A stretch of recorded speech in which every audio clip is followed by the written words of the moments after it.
Hi friends, മിനീസ് വേൾഡിലേക്ക് എല്ലാവർക്കും സ്വാഗതം. എല്ലാവർക്കും സുഖം തന്നെയല്ലേ? അപ്പോൾ ഇന്നൊരു ഫിഷ് കറിയുടെ റെസിപ്പിയാണ് നമ്മൾ കാണാൻ പോകുന്നത്. ബാച്ചിലേഴ്സിനും സ്റ്റുഡൻസുകൾക്കും എല്ലാവർക്കും ആർക്ക് വേണമെങ്കിലും ഈസി ആയിട്ട് തയ്യാറാക്കാവുന്ന ഒരു ഫിഷ് കറി.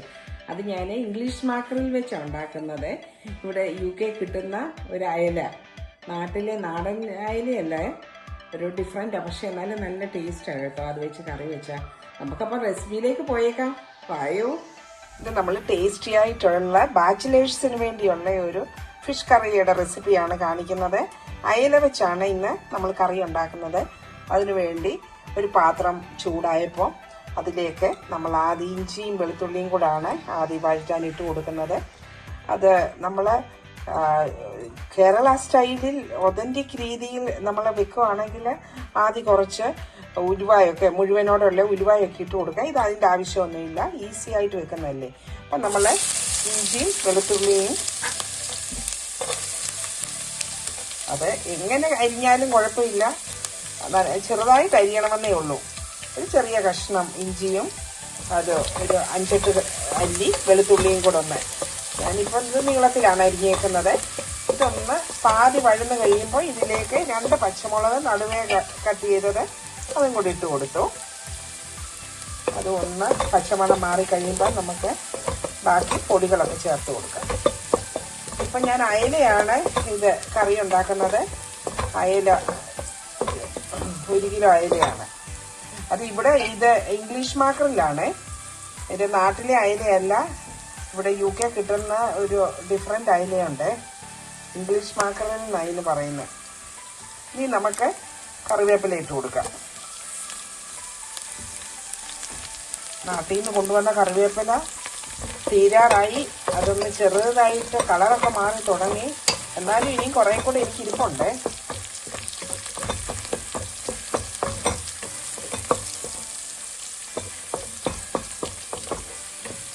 ഇതിനകത്ത് നമ്മളെ ചുമന്നുള്ളി ഒന്നും ചേർക്കുന്നില്ല. അങ്ങനെ വെച്ചാൽ നമ്മൾ ഫ്രിഡ്ജിൽ സൂക്ഷിച്ചില്ലെങ്കിൽ ഇത് എളുപ്പം കേടാകാൻ ചാൻസ് ഉണ്ട്. ഇപ്പോൾ ഇവിടെ തണുപ്പൊക്കെ തുടങ്ങിയോണ്ട് കുഴപ്പമില്ല, വെളിയിൽ വെച്ചാലും. എന്നാലും നമ്മൾ ഉള്ളി ചേർക്കുന്നില്ല. ഇതിപ്പം ഇന്ത്യയുടെ ഏത് ഭാഗത്തുള്ള ബാച്ചിലേഴ്സിനും അതേപോലെ യൂണിവേഴ്സിറ്റി സ്റ്റുഡൻസുകൾക്കൊക്കെ എളുപ്പത്തിൽ വെക്കാവുന്ന ഒരു ഫിഷ് കറിയായത്. എല്ലാ ഫിഷും കൊണ്ടും ഇതേ രീതിയിൽ തന്നെ വെക്കാമേ. ഇപ്പോൾ ഇത് ഇഞ്ചിയും വെളുത്തുള്ളിയും അതുപോലെ പച്ചമുളകും ഒക്കെ ഒന്ന് വഴന്നിട്ടുണ്ട്. ഇനി ഇതിലേക്ക് നമ്മൾ കാശ്മീരി ചില്ലിയാണ് ഞാൻ ചേർത്ത് കൊടുക്കുന്നത്. നല്ല കളറും കിട്ടും, അതുപോലെ തന്നെ എരിവും ഉണ്ടാവില്ല. എനിക്ക് ഒരുപാട് എരിവുള്ളത് ഇവിടെ ഇഷ്ടമല്ല. അതുകൊണ്ട് ഇതിലേക്ക് 1 കിലോ അയലയാണല്ലോ, അതിനുവേണ്ടി ഞാൻ ഇതിപ്പം ടീസ്പൂണാണ്. ഇതിപ്പം ഇത് നിങ്ങൾക്ക് കാണാൻ ചെറിയ സ്പൂണാണ്, 3 ടീസ്പൂണാണ് 1 ടേബിൾ സ്പൂണ്.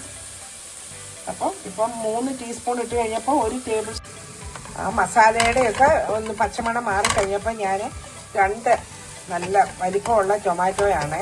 എന്നാൽ ഒരുപാട് പുളിയൊന്നുമില്ല. നല്ല പഴുത്ത 2 ടൊമാറ്റോ ചെറുതായിട്ട് അരിഞ്ഞത് ഇട്ട് കൊടുത്തു. ഇനി ഈ ടൊമാറ്റോ ഇതിൽ കിടന്നൊന്ന് വേകണേ, നല്ലതായിട്ടൊന്ന് സോഫ്റ്റ് ആകട്ടെ. ആയി കഴിയുമ്പോഴാണ് ഞാൻ പുളിവെള്ളം ഒഴിച്ചു കൊടുക്കുന്നത്. അപ്പം നമ്മുടെ തക്കാളിയൊക്കെ നല്ലവണ്ണം സോഫ്റ്റ് ആയിട്ടുണ്ട്. അപ്പോൾ ഇതിലേക്ക് ഞാൻ കുടംപുളിയാണ്, അത് നേരത്തെ ഞാൻ ചൂടുവെള്ളത്തിലിട്ട് വെച്ചിട്ടുണ്ടായിരുന്നു, 4 കുടംപുളിയെ. അപ്പോൾ അത് വെള്ളം ഉൾപ്പെടെ അങ്ങോട്ട് ഒഴിച്ചു കൊടുത്തു. ഇത് പോരാ, നമുക്ക് ആവശ്യത്തിന് വെള്ളം, ഈ മീൻ മുങ്ങിക്കിടക്കുന്ന പോലെ വെള്ളം വേണേ. അപ്പം ബാക്കി ചൂടുവെള്ളം കൂടെ ഒഴിച്ചു കൊടുക്കും. ഗ്രേവിയുടെ അളവൊക്കെ നിങ്ങളുടെ ഇഷ്ടത്തിന് ഒഴിച്ചു കൊടുക്കണം. എന്നാലും ഒരുപാട് വെള്ളം നല്ലതല്ല. ഇനിയും ഫിഷിൽ നിന്ന് കുറച്ച് വെള്ളം ഇറങ്ങുമല്ലോ.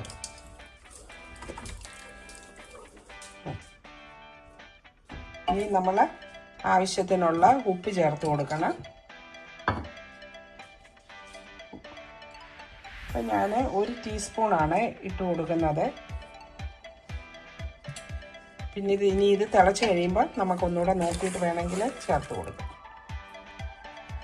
ഇനി ഇതൊന്ന് തിളയ്ക്കാൻ വേണ്ടി നമ്മൾ ഫുൾ ഫ്ലെയിമിലേക്കാക്കി തീയിട്ട് ഒന്ന് അടച്ചു കൊടുക്കാം. അപ്പം വേഗം തിള വരും. അപ്പം അത് നല്ലവണ്ണം വെട്ടി തിളയ്ക്കുന്നുണ്ട്. അപ്പോൾ അപ്പോൾ ഇതിലേക്ക് നമുക്കിപ്പോൾ ആണ് ഉലുവാപ്പൊടി ചേർത്ത് കൊടുക്കുന്നത്. ഇത് 3/4 ടീസ്പൂണ് ഉലുവാപ്പൊടിയാണ് ഞാൻ ചേർത്ത് കൊടുത്തേക്കുന്നത്. ഇനി ഇതെല്ലാം കൂടെ ഒന്ന് ഇളക്കാം. അത് കഴിഞ്ഞിട്ട് ഇപ്പം വേണമെങ്കിൽ നിങ്ങൾക്ക് ഇതിൻ്റെ ഉപ്പിൻ്റെ ഇതൊക്കെ നമുക്കൊന്ന് ടേസ്റ്റ് ചെയ്ത് നോക്കാം, അല്ലെങ്കിൽ കുറേ കൂടെ കഴിഞ്ഞിട്ട് വേണേലും നോക്കാം. ഞാൻ ഒന്ന് ചെക്ക് ചെയ്തു, അപ്പോൾ ഉപ്പുണ്ട് ഇപ്പോൾ അത്യാവശ്യമേ. ഇനി നമുക്ക് അയല കഷ്ണങ്ങളെ പെറുക്കിയിട്ട് കൊടുക്കാം. അയല ഞാൻ നേരത്തെ കഴുകി വൃത്തിയാക്കി എല്ലാം വെട്ടി കഴുകി നല്ല ഉപ്പൊക്കെ ഇട്ട് ഉളുമ്പൊന്നും ഇല്ലാതിരിക്കാൻ വിനാഗിരി ഉപ്പിലും ഇട്ട് വെച്ചേക്കുമായിരുന്നു.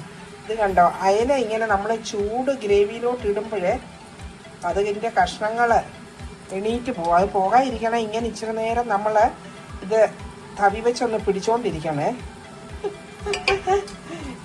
ഇത് ഞാൻ വേഗം കറി ഉണ്ടാക്കുമായതുകൊണ്ട് ഇപ്പം അതങ്ങനെ പിടിച്ചോണ്ടൊന്നും ഇരിക്കുന്നില്ല. അയലയ്ക്ക് അങ്ങനെ ഒരു കുഴപ്പമുണ്ട്, അയല കഷ്ണങ്ങളെ അത് നമ്മൾ ചൂട് ആ മസാലക്കൂട്ടിലേക്ക് ഇടുമ്പോഴത്തേക്ക് അത് എണീറ്റ് വരും. ഇനി ഇതെല്ലാം ഒന്ന് പൊടിഞ്ഞു പോകാത്ത പോലെ ആ തവി വെച്ചൊന്ന് ആ ഗ്രേവി മുങ്ങി കിടക്കത്തക്കവണ്ണം ഒന്നാക്കി കൊടുക്കുക. എന്നിട്ട് നമ്മൾ ഇപ്പം തീ നമ്മൾ ഇനിയും മീഡിയം ഫ്ലെയിമിലാണ് തീ ഇട്ടിട്ട് നമുക്ക് അടപ്പ് വെച്ച് അടച്ചു കൊടുക്കാം. അയലയ്ക്ക് ഒരുപാട് വേവൊന്നുമില്ല. ഇപ്പം നമുക്ക് കാണാം നല്ല തിളച്ചോണ്ടിരിക്കുന്നു. അപ്പം ഇത് കണ്ട സൈഡിൽ കൂടെ ഒക്കെ എണ്ണയൊക്കെ തെളിഞ്ഞു വരുന്നു. അപ്പം കറി ഞാൻ നോക്കി നല്ല ഉപ്പും പുളിയും എരിയും എല്ലാം നല്ല പരുവത്തിനുണ്ട്. നല്ല അടിപൊളി ഒരു ഈസി ഫിഷ് കറിയാണ്. അപ്പം നമുക്ക് ലാസ്റ്റ് കുറച്ച് കറി ലീഫ് നമ്മുടെ അടുത്ത് നല്ല ഫ്രഷ് ഉണ്ടെങ്കിൽ ഏറ്റവും നല്ലത്. വെളിച്ചെണ്ണ വേണമെങ്കിൽ കുറച്ചുകൂടെ ഒഴിച്ചു കൊടുക്കേണ്ടവർക്ക് കൊടുക്കാം. പക്ഷേ ഇതിനാവശ്യത്തിന് എല്ലാം നല്ല ടേസ്റ്റ് ഉണ്ട്. ഞാൻ ഇനിയും ഇത് തീ ഓഫ് ചെയ്യുവാണ്. അപ്പോൾ ഒരു 15 മിനിറ്റ് കൊണ്ടാണ് ഇത് വെന്തത്. അപ്പം നമുക്ക് തീ ഓഫ് ചെയ്യാം, എന്നിട്ട് അടച്ചു കൊടുക്കാം. അങ്ങനെ ഇനി ഒരു 10 മിനിറ്റ് കഴിഞ്ഞ് ഇത് കറി വിളമ്പാവും നമുക്ക് ഉപയോഗിക്കാൻ വേണ്ടിയേ. അപ്പോൾ എന്ത് വേഗത്തിലാണ് നമ്മളുടെ അയലക്കറി തയ്യാറായത്. അപ്പം നിങ്ങൾക്ക് എല്ലാവർക്കും ഈ റെസിപ്പി ഇഷ്ടമായെന്ന് വിചാരിക്കുന്നു. വീണ്ടും നല്ലൊരു റെസിപ്പിയുമായിട്ട് ഉടനെ എത്തുന്നതായിരിക്കും. അതുവരേക്കും stay safe. Thank you all. Buy now.